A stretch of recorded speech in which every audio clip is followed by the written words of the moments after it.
వివాదం కొత్తగా తెరపైకొచ్చింది. మంత్రి పదవిలో ఉంటూ కొండా సురేఖ నోరు జారడం విషయాన్ని కోర్టు దాకా తీసుకొచ్చింది. ఆమెపై క్రిమినల్ కేసు బుక్ అయ్యేలా చేసింది. కేటీఆర్ ఫైల్ చేసిన క్రిమినల్ కేసులో మంత్రి కొండా సురేఖకు బిగ్ షాక్ ఇచ్చింది నాంపల్లి కోర్టు. ఇక వాట్ నెక్స్ట్? ఒక మాట మంటలు పుట్టించింది. హోటల్ మేనేజ్మెంట్లో గ్లోబల్ కెరియర్ ప్లాన్ చేస్తున్నారా? అంతర్జాతీయ చదువు, ఫారెన్ జాబ్ ఛాన్స్ కోసం ఇండియా నంబర్ 1 హోటల్ స్కూల్ IIHMలో జాయిన్ అవ్వండి. ఒక డైలాగ్ బూమరాంగ్ అయింది. ఫోన్ ట్యాపింగ్లు, డ్రగ్స్ అంటూ గతంలో ఏవేవో విషయాలు మాట్లాడి ఎవరెవరికో లింకులు పెట్టిన పాత వివాదం ఇప్పుడు కొత్తగా మంత్రి కొండా సురేఖ మెడకు చుట్టుకుంది. క్రిమినల్ కేసులా మారి వదల బొమ్మాళి నిన్నొదలా అంటోంది. ఆమె నోరు జారినందుకు కోర్టు ఉరిమింది. కట్టండి క్రిమినల్ కేసు అంటూ ఆదేశాలిచ్చింది. కొద్ది నెలల క్రితం ఫోన్ ట్యాపింగ్లపై మంత్రి కొండా సురేఖ చేసిన కామెంట్లు కలకలం రేపాయి. మహిళలు భగ్గుమనే స్థాయిలో భూకంపం పుట్టించాయి. కొండా సురేఖ వ్యాఖ్యలపై అప్పట్లో నాగార్జున కూడా నాంపల్లి కోర్టులో కేసు పెట్టారు. ఇక అవే డైలాగ్స్ పై అదే కోర్టులో బీఆర్ఎస్ వర్కింగ్ ప్రెసిడెంట్ కేటీఆర్ కూడా కొండా సురేఖపై క్రిమినల్ కేసు ఫైల్ చేశారు. ఆయన దాఖలు చేసిన క్రిమినల్ కేసును BNS 356 కింద కోర్టు పరిగణలోకి తీసుకుంది.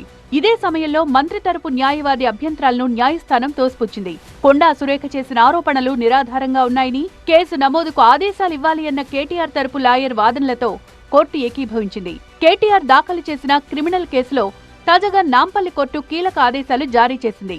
మంత్రి కొండా సురేఖపై క్రిమినల్ కేసు నమోదు చేయాలని న్యాయస్థానం ఆదేశాలు జారీ చేసింది.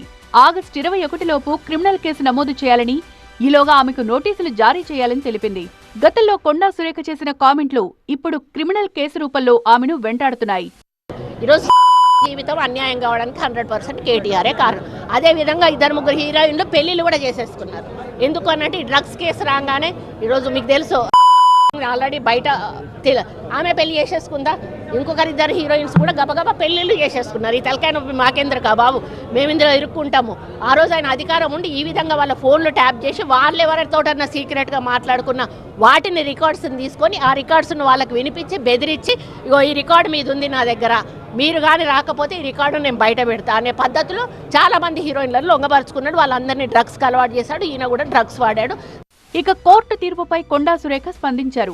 గౌరవ కోర్టు కాగ్నిజెన్స్ తీసుకుని ముందుకు వెళ్లాలందని పేర్కొన్నారు ఆమె. తనకు చట్టం అంటే గౌరవం ఉందని, కేసులు కొట్లాటలు కొత్త కాదన్నారు మంత్రి. చట్టం తన పని తాను చేసుకుపోతుందంటూ ప్రెస్ నోట్లో ఆమె పేర్కొన్నారు. ఇదంతా ప్రొసీజర్ ప్రకారమే జరుగుతుందన్నారు మంత్రి. ఇది జరిగి 2 రోజులైతే కొందరు సంచలనం, బిగ్ బ్రేకింగ్ అంటూ వార్తలు రాస్తున్నారంటూ ఆమె వాపోయారు.